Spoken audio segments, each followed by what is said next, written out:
toiletries natin, dito na lang, dito ko na pinasok kanina. Galing dun sa bahay, nilagay ko na lang sila sa isang lalagyan para ilipat ko na lang dito. Hindi ko na nirefill sa maliliit na mga travel organizer. Kasi ganun din naman. At saka 1 week naman kami. So, okay lang. So, naihalo ko dito yung payok na bigay ng aking kaibigan na taga Chunbury, si Rachel Abi. Shout out sa'yo. Thank you so much. Sa mini umbrella, gamit na gamit ko siya lang na wet wipes, tawas. Dito na lang yan sila. Cotton buds. This is my cleansing water from Dermaction by Watson's cleansing water. 2 years ko na siyang ginagamit. Dark Kiss na pantulog na ano yan? Fragrance mist from Bath and Body Works. I have here the Nivea Vitamin C and Hyaluron for my daytime use na serum. Olay Retinol 24 Max. Alternate na paggamit ko dito, evening skincare ko siya. May nahalo pa dito lipstick from, this is a Lip and Cheek Matte Tint Baby Bride. Pink ang color nito ha. Gusto ko pala ito siya dahil easy to glide. Ayan. And pwede gamitin dyan sa cheeks pa. At saka, ang maganda sa kanya, powdery siya. Matte, pero powdery. Ang dali niyang i-glide at saka long-lasting siya. At saka dito din sa cheeks, maganda siyang gamitin. No? Minsan sa mga live selling ko, ito na isa na lang. At saka ang liit niya. May stock time available na madaming kulay nito. Check nyo lang yung page na Fashion and Charms. Bangkok import na page or Jensen branch natin. Perfume. This is Jo Malone Orange Blossom, yung favorite ko na scent. Minsan hinahalo ko siya sa English Pear dahil maganda ang scent niya pag-combine sila. Ang aking mga perfume, binibili ko normally sa duty free. Kasi alam mo talaga na legit and mura pag sa duty free binili dahil tax free na siya. So yung normal price niya, mas mura pa talaga pag sa mga duty free mo siya binili. And isa pa, yung binilhan namin dati, yung pumunta kami ng Sweden, nag-cruise ship kami, mas mura din yung mga perfume doon. So nabili ako ng marami, nilagay ko na sa collection na maybe i-dispose ko na sila soon. Okay, next dito ay Colgate na, anong tawag dito nga? Mouthwash. Diyan siya. This is my facial sponge, silicone sponge. Ayan, palambot yan siya for facial cleansing.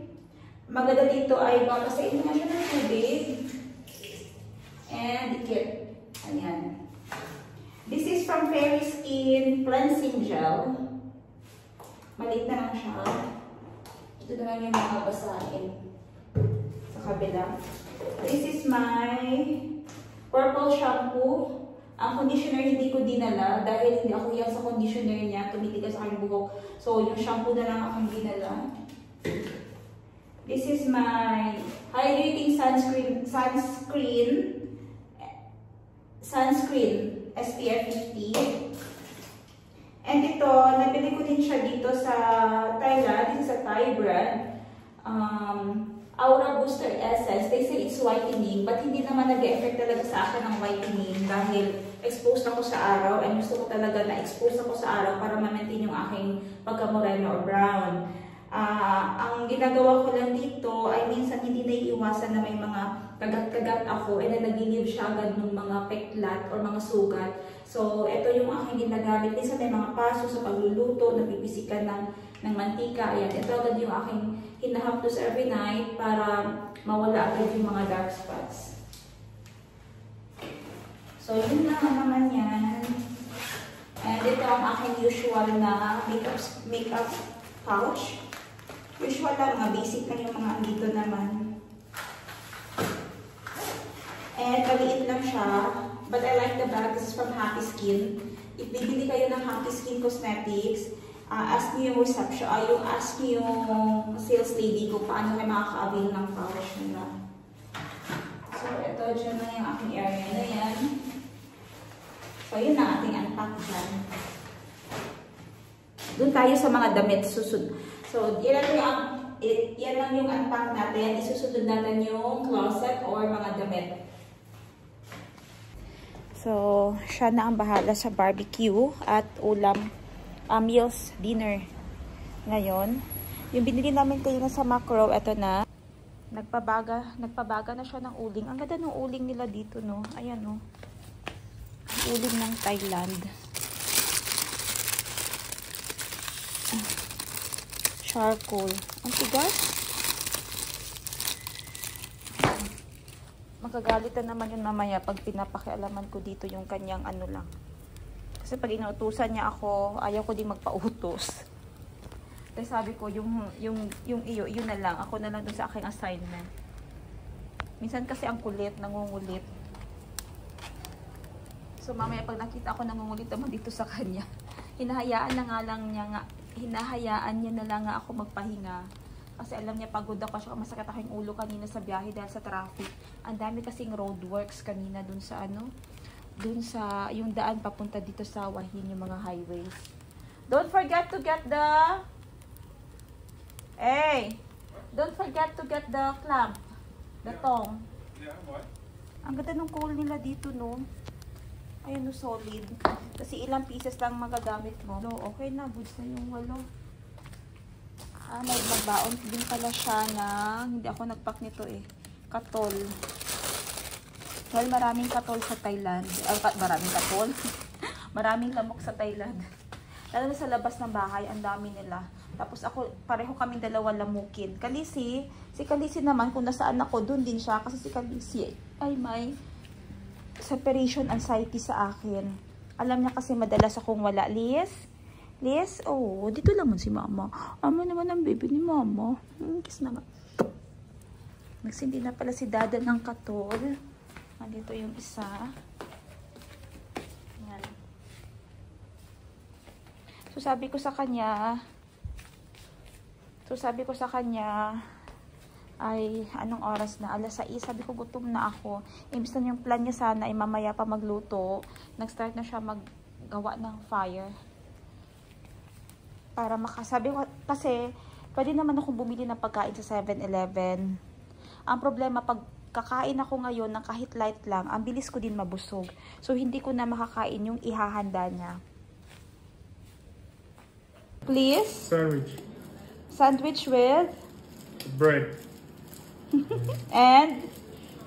Butter. And? That's it. What? And salami and cheese for what? Decoration. So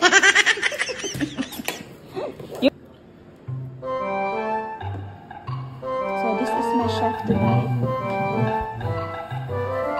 Chef Ramsay.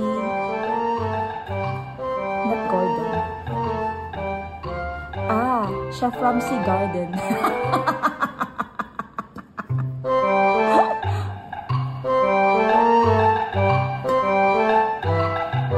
Your hands. Shit.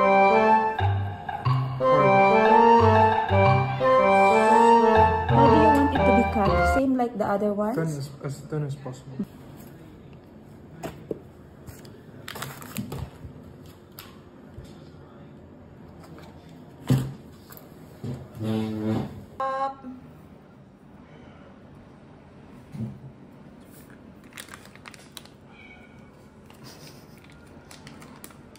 What's this? Eat. Okay.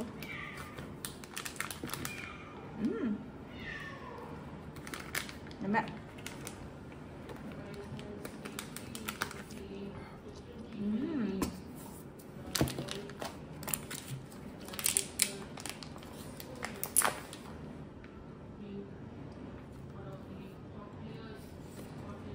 Opening the cheese now.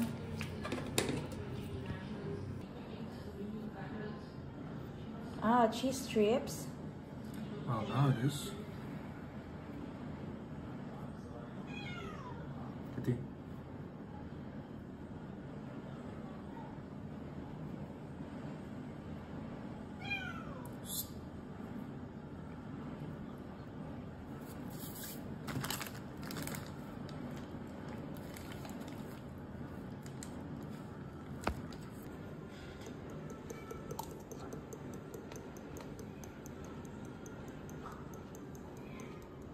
Kitty!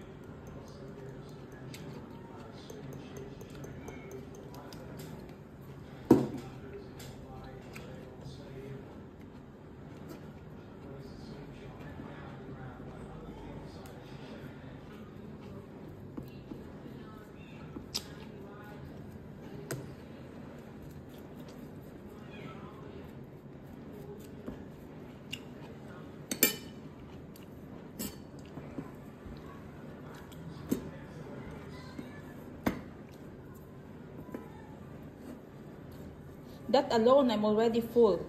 Just one?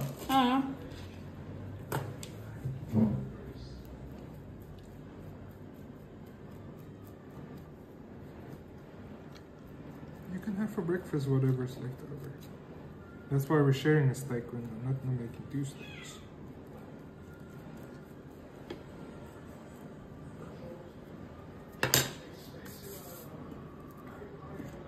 Langga, how long? 20 minutes? Then we can eat? Yes, why?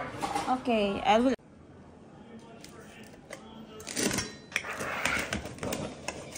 Jesus, look at that. Oh, and Naga, I think what I've eaten yesterday, last night. oh.